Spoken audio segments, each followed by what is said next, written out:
this is the entire iPhone 17 lineup. The iPhone 17, the iPhone 17 Pro, the iPhone 17 Pro Max, and the incredibly thin iPhone 17 Air. So here's a first early look at everything that's changing design-wise. Oh, in case you're wondering how on earth did I get my hands on the iPhone 17s 4 months before their announcement? Well, these are non-functional case models that case manufacturers use to manufacture their cases ahead of launch. And shout out to Sony Dixon once again for sourcing these for us. As for their accuracy, they should be extremely close to the final units. We've been showing you guys case models for years of various different iPhones, and they all ended up being perfectly accurate, aside from some very minor color and finishing differences. Okay, so let's start off with the iPhone 17 Air, as I think that this is by far the most interesting one out of the bunch. And holy smokes, this thing is insanely thin. Like, wow, I'm extremely impressed. Honestly, this is incredible. In fact, it's so thin that I think our case model is ever so slightly bent, so yeah, I'm very curious to see how durable the real units would be. Hopefully no more #Bendgate this time. But okay, let's do some comparisons and see how truly thin this phone is. So compared to my iPhone 16 Pro Max, you can probably tell that it is roughly about a third thinner. And if I put it in my pocket, it feels so nice. It kind of feels like I have this thin and tall wallet inside. It definitely doesn't feel like a regular phone. Now, if I compare it against the Oppo Find N5, which is a foldable that when unfolded, it is just 4.2 millimeters thin, absolutely unbelievable, well, the iPhone 17 Air is definitely thicker than the Oppo Find N5. But obviously you cannot fit the Find N5 in your pocket unless you fold it, which is gonna double its thickness. So the 17 Air is by far the thinnest phone that I've ever had in my pocket. And compared to the iPhone 6, which was the thinnest iPhone ever made, after that they started making them thicker, the iPhone 17 Air is also thinner than the iPhone 6, which measured in at 6.9 millimeters. So how thin is the iPhone 17 Air actually? Well, I've got my trusty caliper here, and it seems to be, you can probably see, 5.9 millimeters thin, which does actually match up with what the information reported, that it will be around 6 millimeters thin. 5.9 millimeters is exactly how thin the pre-M4 iPad Pros used to be, so it's absolutely crazy that we've got an iPhone that's this thin. Although I wouldn't say that it's the thinnest phone that I've ever laid my hands on, as that would be the Tecno Spark Slim, which I checked out at MWC 2025, as that one was 5.75 millimeters thin, so just a bit thinner than the iPhone 17 Air. Now, aside from the thinness, there are a few more things to mention here. The buttons, for example, are the same as on all the other iPhones, as in, despite its thinness, we still get the action button and even the capture button from the iPhone 16s. The only difference being that we have a much thinner capture button, as you can see here, and the other buttons are also slimmer. On the bottom, we can see the speaker grill, which only has 2 holes as opposed to 6 on the iPhone 16 Pro Max. The other 2 holes are for the mic, whereas on the 16 Pro Max, we have 4. So I'm not sure if this means we'll get a downgraded speaker and microphone experience or not, but it is possible, especially given the insane thinness of this phone. And since we're talking about the bottom, the USB-C port doesn't actually seem to be centered anymore. Instead, it is closer to the back, probably to make room for the display assembly. Also, the USB-C port does appear to be slightly thinner, which brings me to the camera.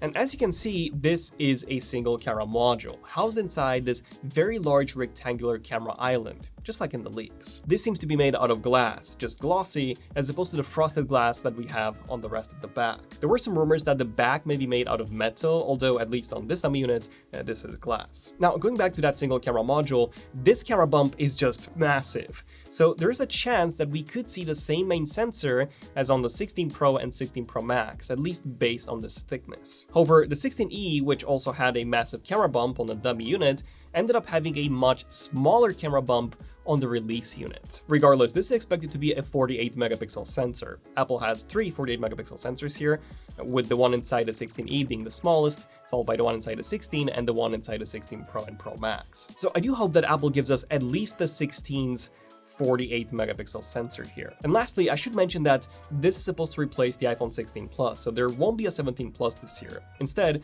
the 17 Air would be sold in its place, with a similar display size, a much thinner body, and also at a higher price, probably $1,000 up from $900. Overall, I'm super impressed by how thin the 17 Air is, and I'm 90% sure that this will actually be my main iPhone replacing my Pro Max. But before we talk about the Pro Max, we gotta talk about the base iPhone 17 model. And there isn't really much to say here. The back design is exactly the same as the iPhone 16. The camera modules are thicker, which could either mean that we're getting an upgrade to the larger iPhone 16 Pro sensor, or simply that our case models have the wrong camera module thickness like it was the case with the iPhone 16e case model. As for the other changes, the body is thicker from the previous 7.8mm to 8.1. Probably to accommodate a larger battery, and surprisingly, it is also a bit taller, which is something that has not been leaked before, so I'm not really sure why we're getting this change here. Now, I don't have an iPhone 16 Pro to compare the 17 against, I only have the 16 Pro Max, but we still do have our iPhone 16 Pro case model from before, which is also accurate. And as you can see here, the 16 Pro and the 17 have the same height, which means that we may be getting a larger 6.3-inch display on the iPhone 17 up from 6.1, although this has not been leaked before. And this brings me to the iPhone 17 Pro.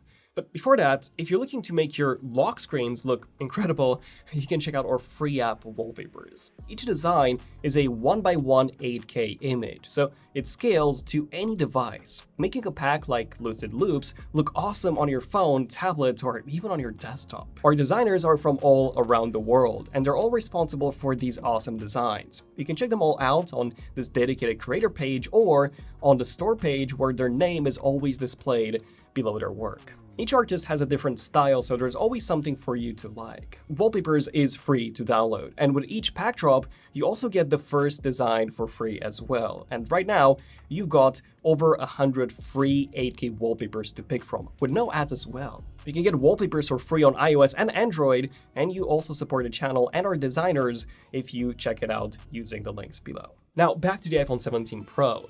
The biggest change here is on the back, where for the first time since the iPhone 11 Pro, we do no longer have that triangular camera island. Instead, we've got a rectangular one, kind of similar to the iPhone 17 Air one, only much taller. The camera module themselves are still in this triangular arrangement, which I do think looks quite weird. I would have much preferred them to be in the middle, like on the Pixel phones. Although that would have affected spatial video. And just like with the iPhone 17 Air, we do seem to have glossy glass here in this camera island, while the rest of the back is frosted glass. Also, we don't seem to have that weird MagSafe cutout on the back like in some of the leaks, and I do really hope that we won't have that in the final version, as that would just look horrible. I don't think this design looks great at all, but at least it's not as bad as the MagSafe cutout one. Now, aside from the camera island design, another change is its thickness. The 17 Pro seems to be 8.5mm thick, up from 8.3, probably to accommodate that rumored larger battery. Another change seems to be the speaker grills, which are now 5 for the speaker and also 5 for the microphone, as opposed to 4 and 6 like before. But aside from this, there don't seem to be any changes. Even the dynamic island size and shape is still the same. And this brings me to the iPhone 17 Pro Max, which, just like the 17 Pro, also features that new camera island design. And just comparing the camera module thickness between the two, they do seem to be identical, which means that we will likely get the same upgraded 48-megapixel telephoto module on both the 17 Pro and the 17 Pro Max. Unless, again, the dummy unit's camera module thickness is wrong. Now, the dimensions are the same as on the 16 Pro Max, with the only exception being the thickness, which is now 8.5mm from 8.3, so the same increase as with the iPhone 17 Pro. Again, likely for that rumored larger battery. And just like the 17 Pro, the speaker grills have been updated too to be symmetrical, which I do prefer. But yeah, aside from this, there are no other changes. Overall, the iPhone 17 lineup does indeed have some of the biggest design changes we've seen in years, at least on the back. And I'm personally very excited to try out the iPhone 17 Air. I mean, just take a look at how much thinner it is compared to the 17 Pro Max. And whilst it is smaller, it isn't that much smaller. But the real question is, will you be willing to trade off 2 camera modules and probably some battery life as well for this much thinner design? Let me know down below. And do subscribe if you have enjoyed this video for more iPhone 17 updates. If you want to check out some awesome wallpapers for your lock screen and home screen, check out our free app wallpapers. I'm Daniel from ZONEofTECH, and I'll see you guys in the next one. ZONEofTECH, signing out. Cheers.